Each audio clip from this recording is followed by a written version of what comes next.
Is there something inherently wrong with radio and TV preachers and their electronic pulpits? Are Jim and Tammy Bakker just the latest in a long series of Elmer Gantries going all the way back to the Amy Semple McPherson scandal? Or has something new and disturbing become part of the American religious experience? Trouble in Paradise, TV evangelists. That's our focus this evening on Jim Rogers Tonight. And we'll meet our participants and get to your phone calls in just a moment. Monday night, I'm Jim Rogers, and let me introduce to you Stephen Winzenburg, who is a broadcast journalism professor at the University of Wisconsin River Falls. He has studied television evangelists for a number of years. In fact, did his master's thesis on the subject of PTL and Pat Roberts, CBN. Pat Robertson, that's right. What did I say? Pat Robertson. I forgot the Robertson. Pat Robertson. They start to sound alike after a while. It's hard to tell whether Pat Robertson is still in the television ministry business or the presidential politics business. Steve, welcome. It's good of you to be here. Thank you, Jim. In just a moment, we'll be chatting with George Wilson, who, among many other things, is vice president of Bailey Graham's organization, and located here in the Twin Cities. He has a number of other duties, and we'll meet him in just a moment. Steve, I want to go back. For whatever reasons, you began to look at some of the television ministries. Tell us about Jim and Tammy Bakker and the PTL Club. How did that all get started?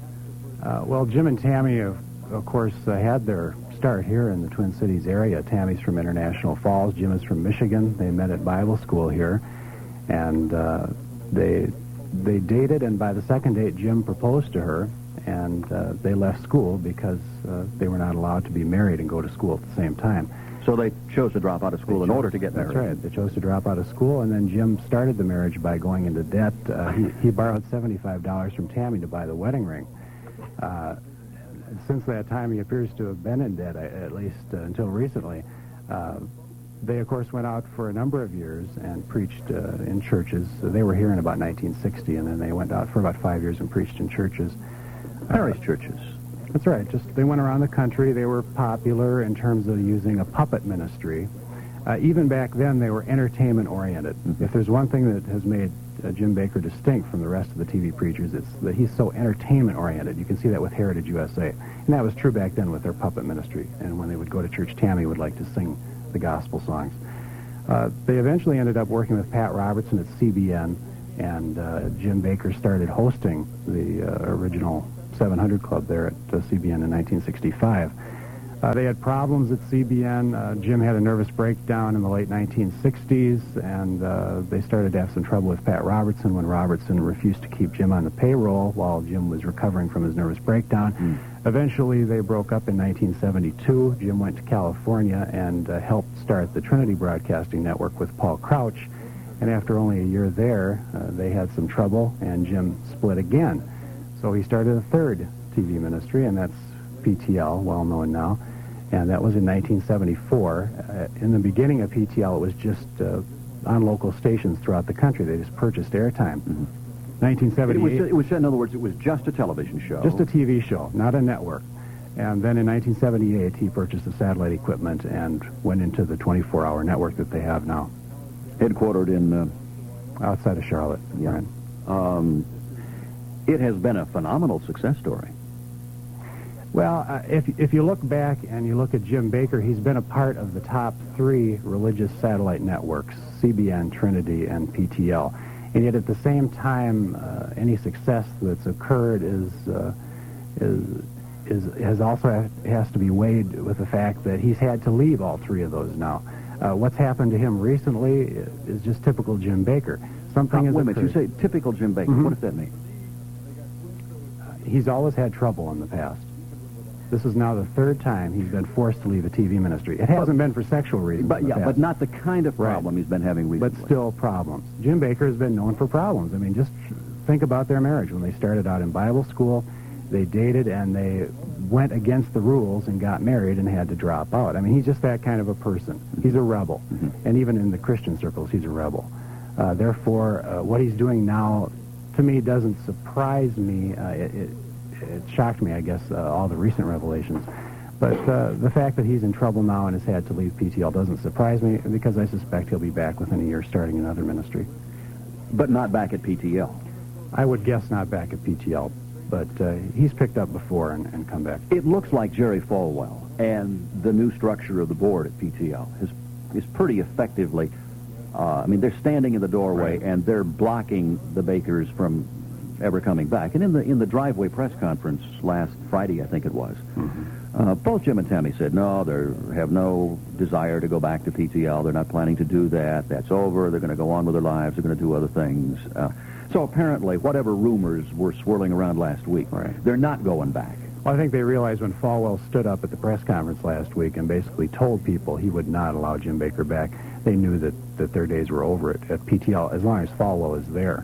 I think they regret bringing Falwell in. I don't think Bakker realized that Falwell was going to stand so strong. Why did they do that? Why did they turn to Jerry Falwell? It's only a guess, and what I can speculate is that Falwell is the one who came to Bakker. He flew out to California a couple of days before this all became public, and he confronted him, and he was really the first person to confront Bakker face-to-face with this. I thought it was Jimmy Swaggart who did that. Oh, no. Swaggart told on him. Falwell confronted him. I see. There's the difference. Okay. It's kind of a mess, isn't it? Yeah, really, it's kind of like a soap opera. Right. Those charges, the initial charges about the one-night stand and then the hush money and so on, those apparently had been sort of circulating in some, circles for a number of months before they became public. Right. My friends who were at the Religious Broadcasters Convention in February said that they had heard those very rumors, that had been going on. So let's nail down what happened here.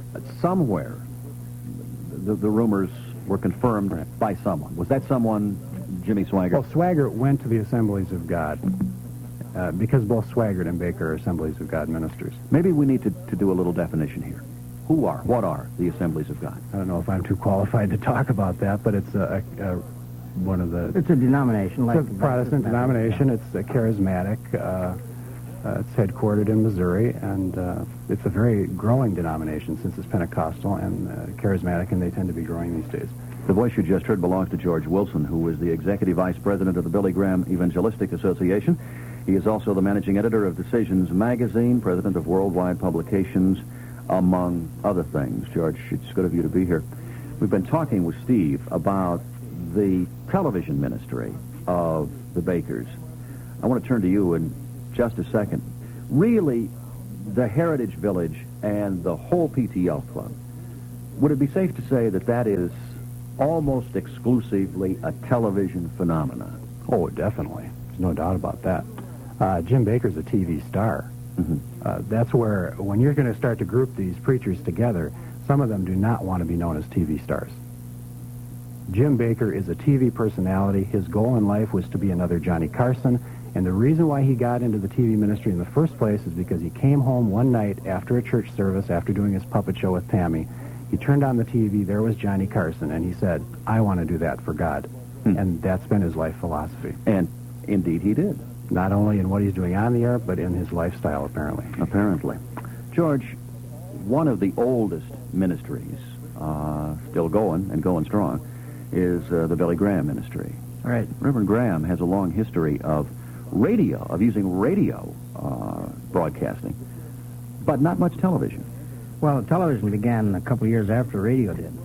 We had our first radio program in November of 1950, and we originated the telecast out of New York City in 1952. But the Graham ministry is still largely event-oriented, is it not? In other words... It's crusading. Exactly. And these are events which take place from city to city, and so that the television, what we see on television is really simply a picture of one of the crusades. It's 1 hour out of a telecast week. Yeah. And they're on periodically. Yeah, we'll be on the first week of June, then we'll be on about the second week of September. We're on about 4 times a year, 3 nights at prime time. I don't mean to be crass, but in terms of fundraising, is television the big ticket for the Billy Graham crusades, or does the money come out of the crusades, the events themselves? Well, the crusades are all set up on a separate corporation. They are a non-profit corporation that are organized by the local committee that has invited Mr. Graham to a city. And the only thing that we do is insist that they have an audit when the crusade is over. and they publish it in the local press so everybody knows what they did with the money. That budget is set up, and they are involved in raising half the budget, if they can, before the crusade begins. We have to take a break for news in just a moment, and we'll come back on the other side and pick up on this discussion, and I want to pick it up right where we have left it, at the issue of money, because that seems to be at least one of the major elements of the problem at PTL, and apparently with some other television ministries. It apparently is not the case with Jerry Falwell, is not the case with Billy Graham, and I'm going to try and draw some of those distinctions. We're talking with Steve Winzenburg, who is professor from University of Wisconsin River Falls, and George Wilson, who is executive vice president of the Billy Graham Evangelistic Association here in the Twin Cities. And when we come back, we will also be talking with a parish pastor in the Twin Cities about the role of traditional church, and we'll try and follow that money trail. All that yet to come here tonight. This is Jim Rogers. Tonight, this Monday, the May 4th, we're taking a look at TV evangelism. We call the program Trouble in Paradise. Participating in the program at this moment, Steve Winzenburg, who is a professor of broadcast journalism at the University of Wisconsin River Falls, and George Wilson, executive vice president of the Billy Graham Evangelistic Association, also as managing editor of Decision magazine. And for those of you who are listening around the nation, coast to coast and border to border on Clear Channel WCCO, we'd welcome your telephone calls. We were talking about the business of money, and that seems to be one of the major complaints about a lot of the television ministries. The constant begging for money. Money seems to be the bottom line of all the ministries. Is that, Steve, really true? The reason I did my master's thesis on TV preachers was to answer questions like that, to find out if the criticisms were true. I measured Jim Bakker and Pat Robertson, did a content analysis of their program, found out that they spend 11% of their airtime asking for money. Only 11%? Only 11%. Now, think of commercial TV where they spend 20 to 25% of their time in commercials. But the commercials, to be fair, are not begging for money. They're just asking you to go out to the store and buy the product or buy the car. And that's the conclusion I made. When you see Jim Bakker get up in front of the TV camera, he has a tear in his eye, quiver in his voice. He's asking you to write out that check to him. When you see Bill Cosby advertising for pudding, he doesn't have tears in his eyes, and he's not asking you to send in your 50 cents to him. There's the difference. Mm-hmm. The commercials are glossy. Jim Bakker is very emotional, and it's foreign to a TV viewer. But aren't most of the effective TV evangelists, in that sense, very emotional, very theatrical, in a word, very showbiz? Yeah, some of them are, particularly the charismatic evangelists tend to be more emotional. They're learning how to use the camera. Mm-hmm. I think that's why Jim Bakker was successful. Nobody really took Jim Bakker seriously until this all happened. When you read the names of the top 7 TV preachers, most people didn't even know who Jim Bakker was. Who are the top 7 TV preachers? You got Oral Roberts, Pat Robertson, Jerry Falwell, Robert Schuller, Jim Bakker, Billy Graham, and Jimmy Swaggart. In that order? Well, not necessarily in that order. That's not anymore. Well, Mr. Graham has never been included as a TV evangelist. That his crusades is his major. Okay, and I agree. Thrust. And yet, so there is a fundamental difference. Right. There's a difference among all of them. I grouped them into 3 categories when I did my thesis. The Sunday morning preachers, Jerry Falwell, Jimmy Swaggart, they televise their church services. Mm-hmm. Then you've got Jim Bakker and Pat Robertson, the TV talk show hosts who also happen to own their own satellite networks. Third category are people like Billy Graham, who host primetime specials, who are not on TV just to be on TV. TV happens to be something they do occasionally, and that's why Billy Graham is in a special category. Let me welcome Pastor Craig Johnson of Mount Olivet Lutheran Church in the Twin Cities to the discussion. Pastor Johnson, appreciate you being on. Thank you. Well, thank you, Jim. Let me just ask you straight away, in your understanding, what is the role of the parish church, what we would call the traditional or institutional church?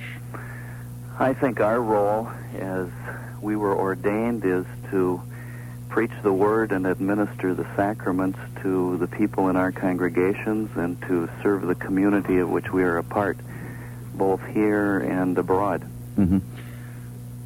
And you do that by being geographically bound, by sinking roots in a certain place, by building a building, by ministering to the people in your neighborhood, in your congregation. Yes, and by also being a part of a larger church body that can minister to people not only in our turf and on our territory, but across the ocean and across the nation. Mm-hmm. Is there, in your opinion, Pastor Johnson, is there a legitimate role for the electronic pulpit, for the radio and television ministries? I have seen it done fairly well and fairly badly. I feel a little better about it when I see it done well.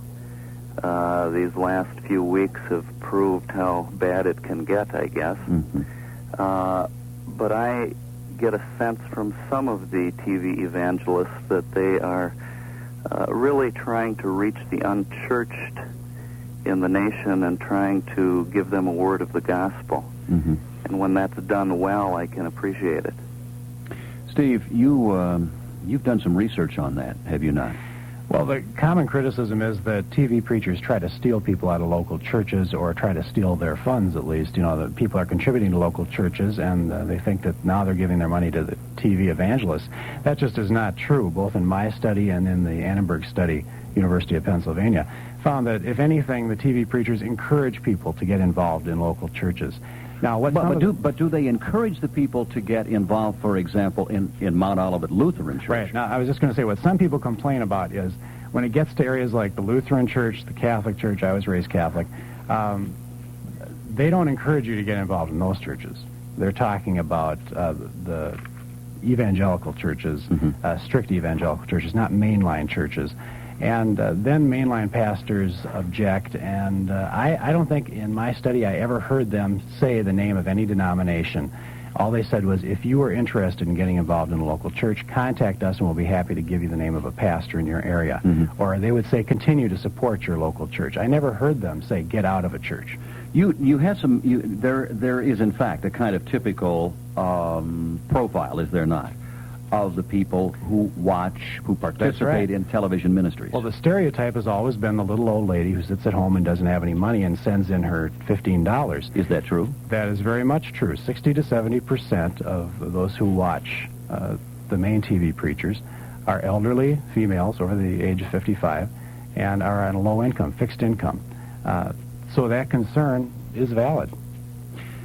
Pastor Johnson, I don't know how to ask the question.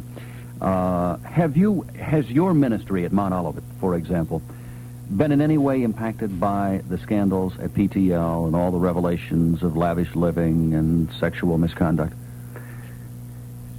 The people are certainly talking about it. In educational classes that we have, they want to talk about both the Bakker incident and Oral Roberts incident. Mm-hmm.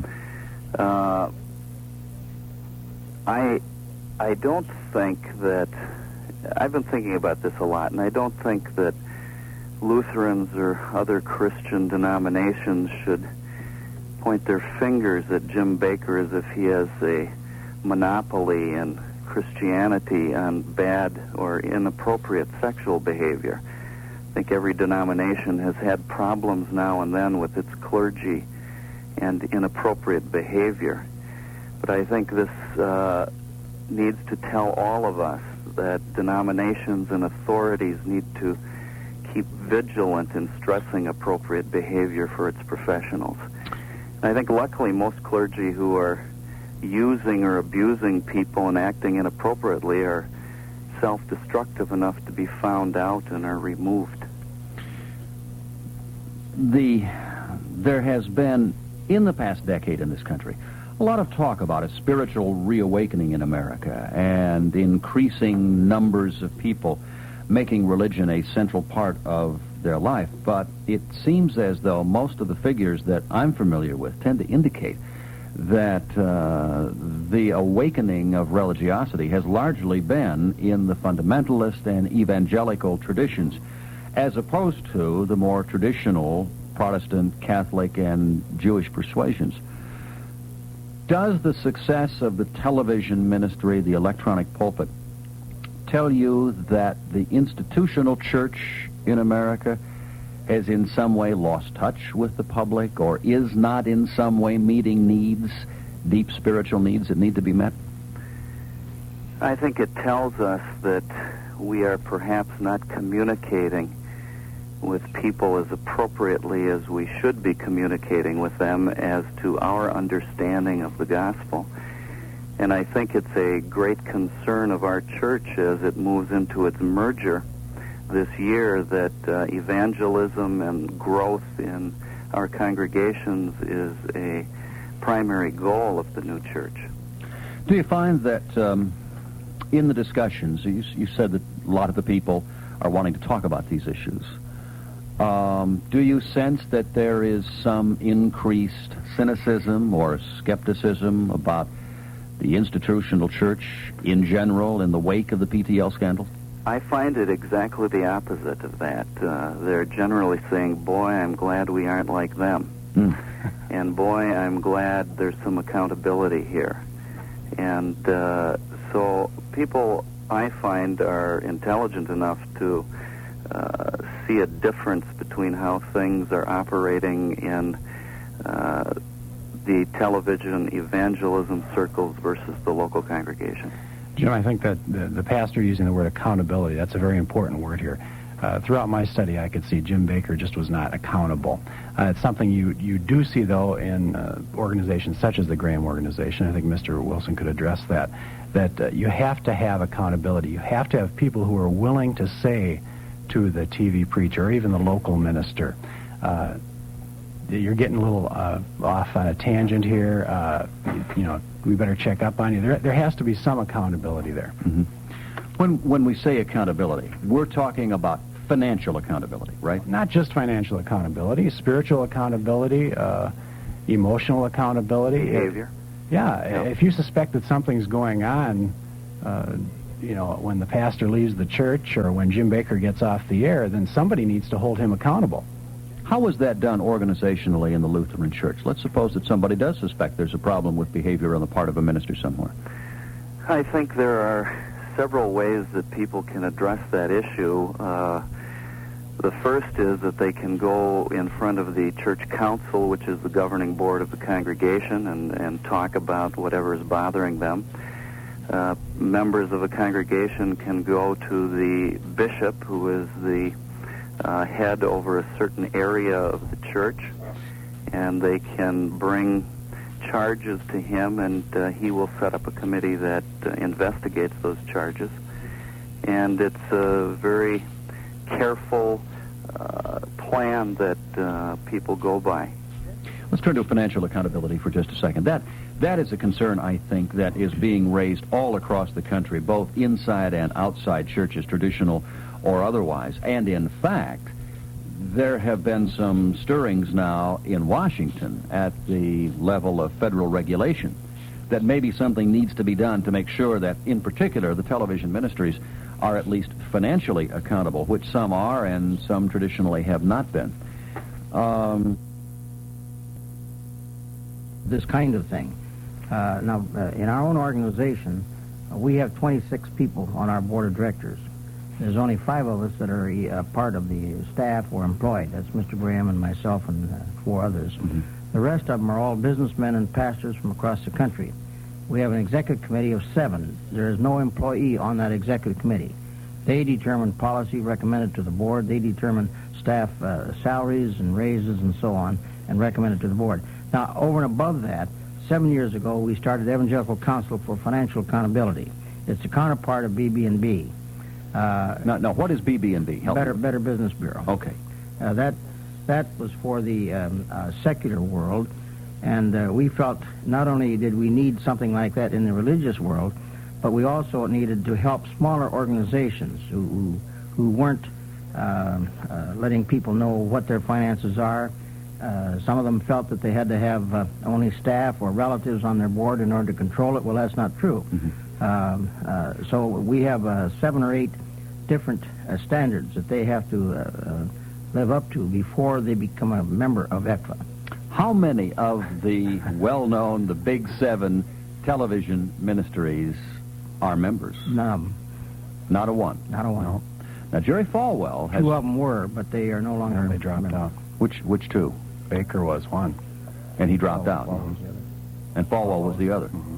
And he dropped out. Right. And yet, and I don't mean this to be accusatory at all, Jerry Falwell has been on television a number of times in the past week talking about financial accountability and pointing to his ministry and the Thomas Road Baptist Church. He said he's going to do that. He's got to do it first. He said, I realize that I need to be accountable to the public and to our donors. And more people are realizing that in this field. How many of the Big Seven television ministries, in their own way, are as open as Jerry Falwell now says they all need to be? None of them that I know Yeah, of. none. I would say none. Of course, Schuller's a little different. His is part of a church, and he is responsible to his church body, as Youngdahl's church would be if he had a radio or television program. Part of the problem is how are you going to define what they should do to make them accountable? For instance, is it enough to have an outside auditor come in and audit their statement and then release it? I got that statement from Jim Bakker in 1981. The organization was very cooperative with me when I was doing my thesis, and yet I read that thing inside and out, and there was nothing in there that told me that he was channeling money to buy homes or whatever. It was just they'd put it under things like benefits. Well, benefits, I thought, health insurance. I didn't realize that there were other benefits that they were talking about. Well, but were the numbers that you were looking at, Steve, inflated numbers? No, I don't think they were inflated. I think they were just categorizing them in the way that they wanted to categorize them. And the question is, how accountable are they going to be? Should you spell out every single thing they spend their money on? Well, one of the things that I had trouble with when I was reading some of the press accounts of the financial side of the PTL scandal was that it referred to $1.6 million last year in salary and bonuses. Right. I don't know how do you earn a bonus when you're a minister? I don't know. Pastor Johnson, do you get a bonus? I would like to know how they do that. That's a no-no. I mean, I understand when Lee Iacocca gets paid a bonus. That's pretty easy to figure. You sell X many cars, and the profits go up a certain percent, and so you get a bonus based on that performance. But I don't understand not only how you justify a bonus, I don't even know how you begin to determine a bonus. And then $1.6 million, and wasn't it Jerry Falwell who indicated a little less than a week ago that the Bakkers had been paid $640,000 year to date, this year, 1987. I mean, this is the first week of May, for heaven's sakes. When I hear that, I'm wondering why there are still people out at Heritage USA, people around the country, who are saying they want Jim Bakker to come back. When they hear the fact that he was paid that much money, and their money went to him for his homes, for his Rolls Royces that he purchased, why in the world would they continue to support that? I'm not grouping him with everybody else. I think this is an isolated case where he abused the privilege. But why do they continue to support somebody like that? I don't understand. Well, it's by me. One of the things that might be kind of instructive, let me turn to the audience. It would be helpful, perhaps, for us, for those of you who are listening, if you have been a contributor to, a participant in, a watcher of, for example, the PTL Club, give us a call and help us understand that. We're at 989 WCCO in the Twin Cities, 989-9226. We don't mean to limit the discussion just to people who are PTL listeners and participants, but it would be helpful perhaps to find out what the impact of the recent scandal is having and has had and how the people are feeling about that. I was astonished to read an article in which a number of people who were interviewed admittedly at Heritage USA, so obviously they have a connection with PTL and they are, I would guess, disposed to think kindly of it. But they asked the people, how do they feel about the Bakkers? How do they feel about the ministry? Would it be all right for the Bakkers to come back? And in 4 of the 5 interviews that I saw, the people said, sure, we'd love to have them back. We love Jim and Tammy. We think they're terrific. We hope they will be able to come back. We forgive them, and we really don't care if they live the high life. Now, I find that difficult to believe. I mean, I don't understand that. But obviously there is a great reservoir of affection for these two people. Yeah, it makes me a little worried about the amount of control that people can have over others in that kind of situation, when that intense loyalty remains even after this revelation is made. Let me pick up a telephone call here at 27 minutes past 11 o'clock. It's clear and 54 degrees in the Twin Cities. I'm Jim Rogers. Todd in St. Paul, are you with us? Yeah. Go. What do you feel would be an acceptable income for for instance, for a Jim Bakker. Are you asking me or the guests here? The guests. Well, let's go around the table. What would be an acceptable income? Todd, stay with us. Something comparable to a corporate executive of a company that takes in $129 million. Well, of course, more than that, the Heritage Village is more than a ministry, I think, at this time. It's the third largest tourist attraction in the United States. Now, what would the head of Disneyland or some of these other organizations, what would they make? Now, I don't think that in the religious field that should be a comparison. But when you realize that it's not really a ministry, I don't think that he has there. It's more than that. It's a television show. It's all of these other trappings that he's put on. Well, in that level of size alone, I guess it would not be unusual to find a chief executive making between $500,000, $750,000 a year. See, that's exactly what I'm saying.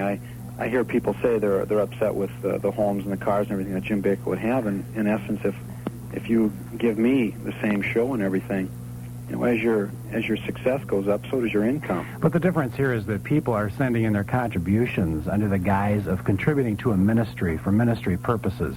They're not being told on the air that Jim Bakker is going to take some of this money and turn it into a $600,000 home. There's the problem.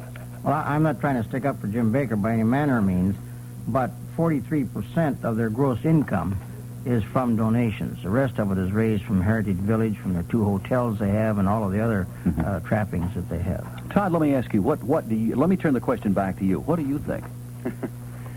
See, that's just it. I guess when I hear people are making, millions of dollars, I think of Johnny Carson pulling in, $3-4 million a year. To be honest, I don't know, but, something like that, I guess, is acceptable to me.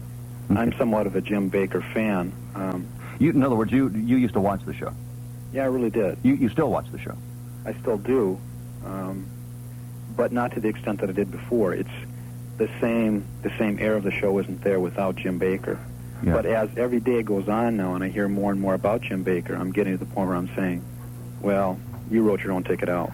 In other words, so I don't mean to put words in your mouth, Todd, but if I understand your position, you're more upset with the moral turpitude and some of the lifestyle things than the money and the cars and the homes and the trappings of success. Yeah, absolutely. Okay. Now, hold on. What do you do when Jim Bakker gets on the air and says, my mortgage just came due, I need $1 million in 3 days, send it in to me? Why can't he sell his house and make up for most of that mortgage? Yeah, see, I'm one of those people that don't send the money, that appreciates the show in general, appreciates the guests and the hosts. But tens of thousands of people do send the money when he makes that type of an appeal, and he doesn't tell them that he's got enough that he could go off and sell to pay that bill. And some of those people I feel sorry for. Yeah. Well, and particularly when we're talking about, as Jerry Falwell did, he talked about the little old ladies and the widows who have made these lifetime contributions. I don't know exactly what that amount of money is. Todd, do you know what does that cost? $1,000? Yeah, it really depends. They've got lifetime membership programs right now that you can donate $1,000. Yeah. You get all these extra things for the rest of your life. Assuming that the thing doesn't go bankrupt. But they had 65,000 people in last year's campaign send in $1,000. 65,000 people. Todd, I'm going to let you go. Let me fire a quick question at you before you go. Are you? Would you describe yourself as a churched person? Do you participate in a parish locally? Yeah, I sure do. I'm Lutheran. Okay, very good. Appreciate your call. You bet. Thank you. Bye. We're going to take a break for weather in just a moment. Let me take a telephone call from Sal in Dayton. Are you still with us? Yes. Go. Yeah, well, you were asking the question, why do people would send money to Jim Bakker once they found out what has transpired? Well, I guess to answer your question, I'd probably have to pose another question. That is, when you get a card in the mail saying sending $13.95 and you will get this prize, and you wind up with a player piano that's 2 inches long by 3 inches. I would say that there's probably the mentality out there, not greed, but ignorance maybe, that either for $7 you'll get a prayer and your sins will be forgiven. In other words, you think Barnum was right, huh? There's one born every minute. Well, I guess this is what it comes down to. Jim Bakker is doing, the religious people are doing the same thing as the guy is doing to a mail fraud, buy 1 carat diamond for $7.95. I think the people basically think that, something is wrong, but maybe that's that one chance. Maybe I am going to get something. And I guess basically, that's my comment. And the Jim Bakkers and the mail fraud basically fall in the same category. There's a certain amount of people that always will be supporting these kind of organizations, no matter how bad or how good they're painted. Okay, Sal, appreciate you. Basically my comment. Thank you. Thanks. Well, strong words, because what Sal says, in effect, is that at least some of the ministries are coming dangerously close to engaging in mail fraud. Well, of course, Oral Roberts has his seed faith philosophy, and then the idea is you send in $10, God will bless you 100-fold. I think that is biblical, but it's also a distortion of what's in the Bible as well. And people can carry that too far by saying, well, gee, if I send in my $10 to Oral Roberts, then I'm just going to have to sit around and wait for my $100. Obviously, that is a distortion. Pastor Johnson, how do you decide in the institutional Lutheran Church at the congregational level what people ought to give to the church? Do you mean how much people ought to give to the church? Yeah. I mean, you must have guidelines. You must have targets. You obviously have budgets. Well, there's an old biblical idea that we try to achieve 10% of our income. Some people ask, then, does that mean gross or net? And I say it doesn't matter. It'd be great if you did either. But so we encourage people to tithe. Do most people do that? I would say in the Lutheran Church, most people do not do that. Yeah. And but our stewardship, which we run, our fundraising, which we run in the fall of the year, encourages tithing, even though many people do not. Mm-hmm. We got to take a break and do some weather and pay a couple of bills here on this side of the fence. Pastor Johnson, can you stay with us? I know you were concerned about not staying up too late tonight. Nope, I can stay with you. Okay, don't go away. We'll come back. We'll also be talking with Chuck in Mound and Kevin in Minnetonka and you too. Joining us in the studio, Steve Winzenburg, who is a professor of broadcast journalism at the University of Wisconsin River Falls. Also George Wilson, who is executive vice president of the Billy Graham Evangelistic Association. On the phone in the Twin Cities, Pastor Craig Johnson of Mount Olivet Lutheran Church, and calling in is Chuck on the line from Mount. Go ahead, Chuck. Thank you. A comment and then a question. Sure. I guess the comment, first of all, is I don't get particularly upset over a little dalliance that was recently in the news. I guess that's Mr. Bakker's private affair, but I am a little bit wondering about the morality of the people that sit on the board of directors of the of that organization that would pay hush money, bribes, if you will. What kind of people are supposedly directors of a religious organization? That's my first question. And then the second part of it is there anything that can be done to protect people, the little proverbial little old lady in tennis shoes who sends in her Social Security money and is eating dog food to support these people? Absolutely. I'll hang up and listen. Chuck, thanks. Let me just go around the table here and on the phone with you, Pastor Johnson. What about this business of hush money, the bribe, the blackmail, if you will? Well, I think that's just another indication of lack of accountability in the TV ministries concerning what happened. I think it's a very good question that the gentleman brings up, that it is amazing that a board would make that decision and really make an awful decision with that kind of spending. Does it bother anybody that the board made that decision? Let me even back up one step beyond that. Does it bother you? Does the morality of the board, even considering the payment of hush money, bother Our board you? certainly would, and that's why in ECFA we have one of the standards is that they must have an outside board, not an inborn, not a staff people, and most of them are in some of these cases. Right. They're either family or employees, and that's a no-no as far as we're concerned. I think that's what happened in the Bakker setup. So many of the people were so closely tied to the Bakkers that they were left with no choice. They couldn't do away with the Bakkers or the organization, so therefore they had to pay the money.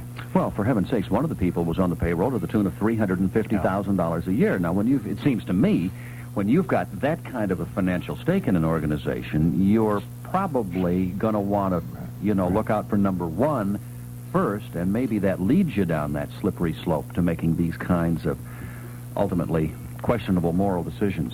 A lot of our 26 board members, we have pastors, lawyers, doctors, people from all over the country.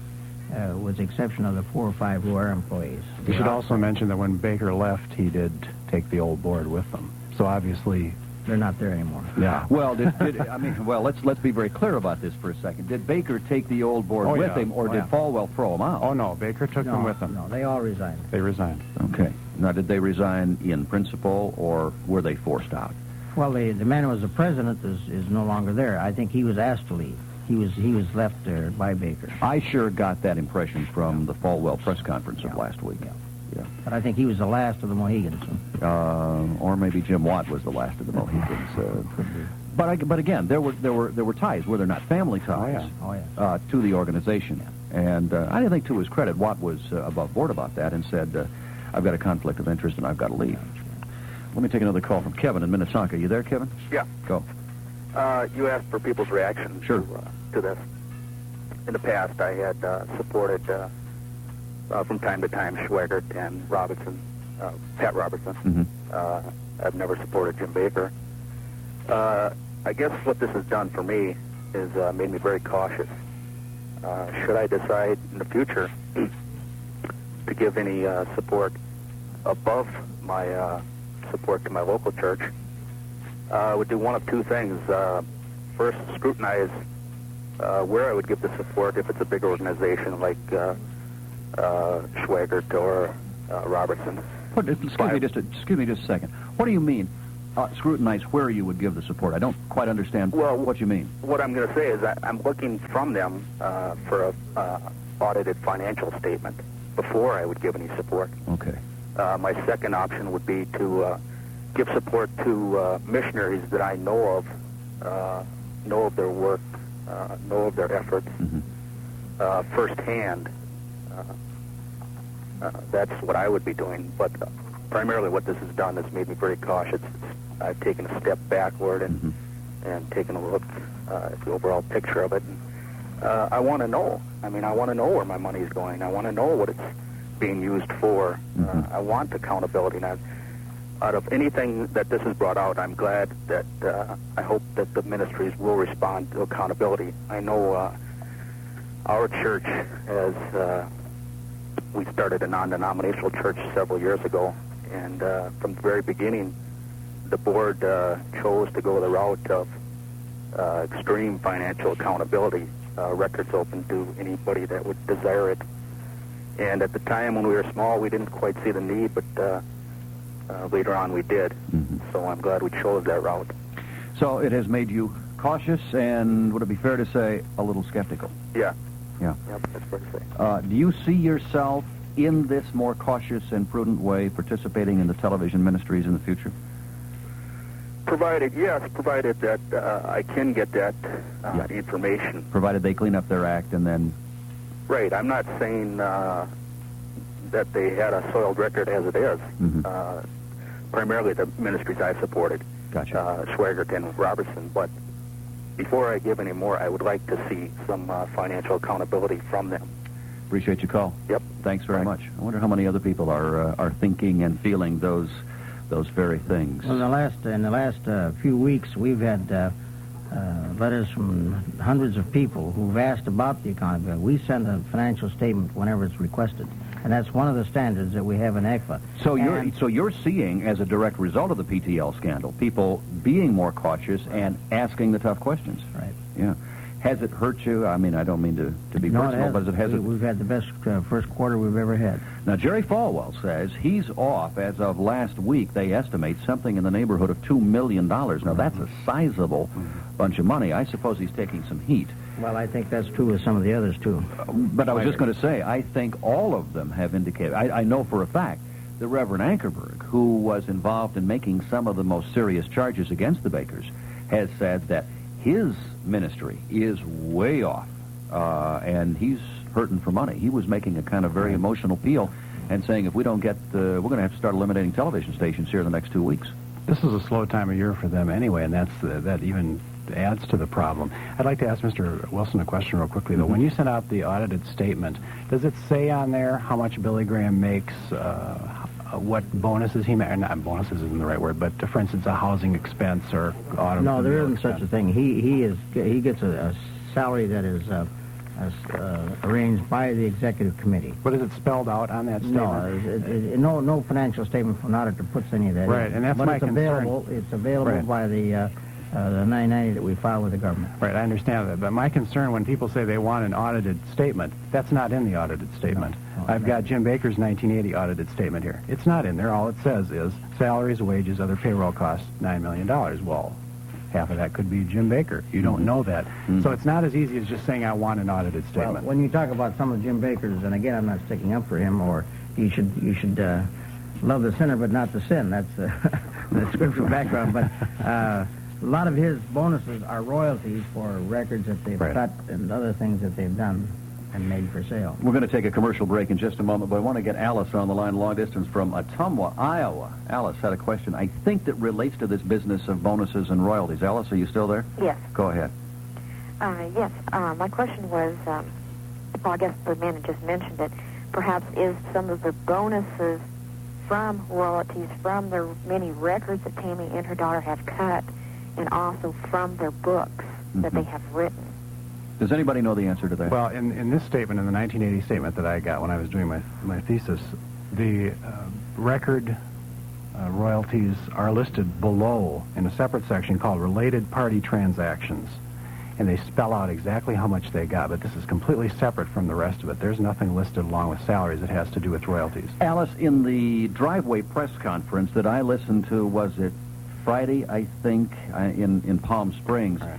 Jim Bakker indicated that, to the best of his knowledge, he thought that there was about $6 million in royalties from records and various souvenirs and I don't know what all else they're into, that he said, I mean, it sounded like he said, that it was owed to him.